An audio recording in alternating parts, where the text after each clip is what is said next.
Right, welcome back everybody to YouTube channel ICObench, and we continue to do video interviews with the top experts which are listed at ICObench. So today I'm happy to present you interview with Dr. Rex Yeap. I hope that I pronounced it correctly, your name. Yes, that's right. So glad to be that I can see you here. Thanks for coming. And can you please make a little bit introduction about who you are and what you are doing? Okay, sure. So essentially, I'm a partner of Invention Capital, and I'm also an angel investor with the Business Angel Network. And we started the Angel Fund 1 about 2.5 years ago, and we have fully deployed that fund. Currently, we are in the progress of starting the Fund 2, and I'm also involved as a head of education in the Singapore Blockchain and Cryptocurrency Association, as well as an advisor of the Institute of Blockchain. And then the rest are my past lives. Then, so this is my ICObench page. So I did some statistics on some of my past works. And so I'm involved in ICObench as an expert for the past 11 months plus. And then on average, I did about 7 reviews per month. And the average time that I spend on each of the ICO project is about slightly over 5 hours each. And then I was curious about the total ratings that I gave as well. So in total, I've done a review about 83 projects. Then in terms of team, vision, and product, so this is the average rating that I gave. Then the minimum are all ones. And also there are projects that I found to be very good. So as such, I gave them all 5. And the rest are some deviations. Yep. All right, thanks for this introduction. And can you a little bit tell us about why you decided to jump into the blockchain market, because this is a brand new one. So why you decided to go to this market? Yes. So this relates to my background. And sometime in 1991, I developed the game called Scrabble. So, and then from there, I created some hashing algorithm to protect the scores, and also did some text mining to create a dictionary. Because back in 91, where it's the pre-internet days, back then we have bulletin board systems. So I managed to gather quite a lot of, I think several megabytes, or probably 50 megabytes of text file to create a dictionary for the development of this particular game. And then thereafter in 93 was when I developed my own private key encryption algorithm. Then in 98 is where I developed various multi-agent systems. And then at the same year, at the point of time, there is this project called Happy at Home. It's a distributed computing project. And what happens there is that we actually install some form of screensaver into our computer systems. And from there, at every regular interval, we will actually use our CPU within the laptop to do mining to detect various ET intelligence. Then subsequently in 2001 was where I wrote a program to do patent information mining. So basically relates to various mining related projects. So this is how the software looks like. So basically it's mining for various patent intelligence to predict what might be the next trend. And eventually that led actually to the blockchain here. So in 2010 was when I developed another encryption algorithm for large data sets. Then 2011 is another data mining project. So this is where I developed a software system to do some quantitative data mining for long-short type of strategy. And in 2013 was when I started exploring Bitcoin mining. So was using the BFG miner. And then subsequently in 2015 was when, together with my team, we developed the IT blockchain platform, and we fought for a patent the following year, 2016, and in fact it's granted thereafter. Yep. Wow, very, very impressive for me. It's like, that is why maybe I'm not so surprised that you are so strict with the ratings to different projects, because you do understand technology, blockchain technology behind of each team. Now let's talk about a little bit about how do you rate, for example, project? How, for example, do you find that this project is interesting or not interesting? Because you know there are many scam projects on the market. So what criteria you use for finding that this project is good or not? Yes. So there will be another slide. I'll jump to a later slide. So I actually prepared another question is how did I get to know blockchain? So I'll skip this. Then after that, crypto prices. Okay, so I will skip to the slides. Okay. So starting from this slide.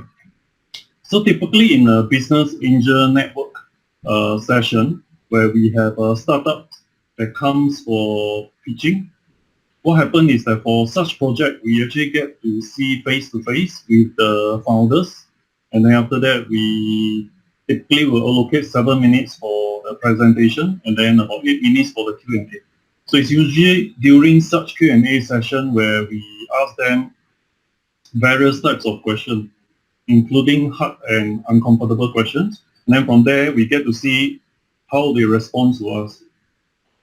And then we have in place various criteria to evaluate such early stage company. So for example, we look at the market size, we look at their team, we look at the revenue model, then any competitive advantage. So all these are standard within the business angel network evaluation session.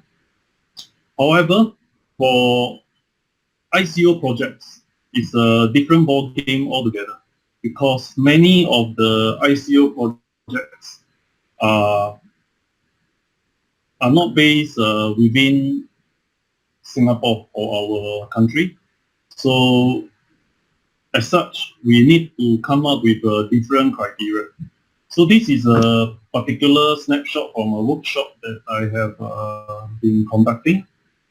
So over here, we actually showcase ICObench to a number of participants, and then we cover from the fundamentals of the blockchain technology, the applications, and then after that leading on to the introduction to ICObench, of which we allow the participant to select at least one project for further evaluation. And then in the next slide, what happened is that I actually introduced to the participant a particular framework that within Business Angel Network we came up with. So this is the BANSI ICO due diligence framework. And within this framework, essentially there are three major criteria that we focus on to. So firstly will be the people. So people whereby cover the founding team, extended team, the advisor, and then whether there's any vesting period. And we would also want to see that there is a company behind the ICO projects rather than the ICO projects that is run by hobbies or individuals. And in addition to that, we also want to go into their Telegram group to see how the founders interact with the different token buyers. So people will be the first category. Then product is the second category. So beyond what they claim in the white paper, we will want to see and dive further in depth into the technology. And many a times we have to ask the founders specific questions relating to their technology to at least have some assurance that what they have included is more than just within the white paper. And if they have any technology that is patented, that is an advantage. Then the third category will be progress. So under progress is where we will want to see what market are they addressing. Would the market be just a local market or international? And then we will also want to do a check on the external reviews. So especially independent reviews rather than reviews done by the bounty hunters. Then, and you'll want to look at, for example, their GitHub, then inspect their smart contract, among others. Yep. All right, pretty impressive what you are doing. Is really nice. Yeah. And you saw that the market is going down for maybe for almost for 1 year right now. Yes. Do you still believe that, for example, ICO projects still can raise some money and get funds, in your opinion? Yeah. Okay, so this is addressed in another slide. So I'll reference what's available in what's published by ICObench. So this is taken from the January 2019 report. So whereby it shows that many ICO projects has successfully raised the funds up till now, in fact. And these are the numbers. In addition to that, there was also an interesting statistics within the report that shows what's the monthly number of projects that manage to list in ICObench, followed by the average fund that is being raised, right? So while on the surface, it seems that the amount of funds raised over the past 12 months seems to be going lesser and lesser. And then we have an average in 2017 whereby 24.4 mil. However, I actually thought beyond this because many of the projects are raised through the use of Ether, right? So it's important to actually look at for each month, what will be the average Ether price. So I took that into consideration and I created these other slides. So what I did was to normalize the value, and the month that I picked will be the average Ether price within December 2018. So the blue chart is the same set of charts from the previous slides. And then the normalized value will be that of the yellow color chart. So you will notice that, well, once we normalize the amount, you do see a slight increase over the past 12 months. So with that, I can safely conclude that while fundraising through ICO is slowing down, but definitely it's not big. So if you look at the average, so likewise I normalized the average amount raised for 2017, and we are looking at the 12 million instead of the absolute 24 million. Nice. Yep. Excellent. Wow, very impressive. Okay, we spoke a little bit about ICO market, about the past, but in your opinion, what is going to be during the next 12 months? I know it is hard to predict, but what do you think about what can be during the next 12 months? Okay.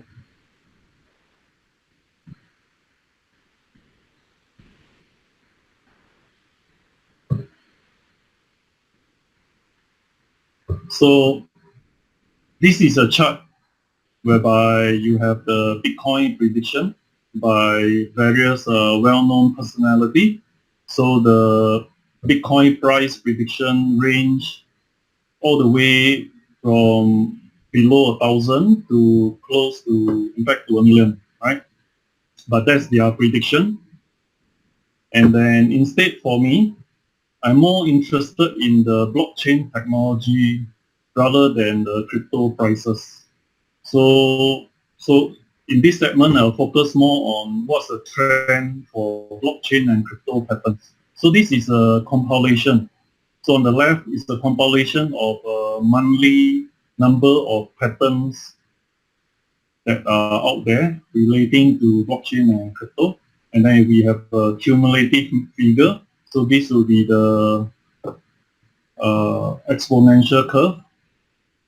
And then in addition to that, more specifically, as of today, so I just did an updated search this morning.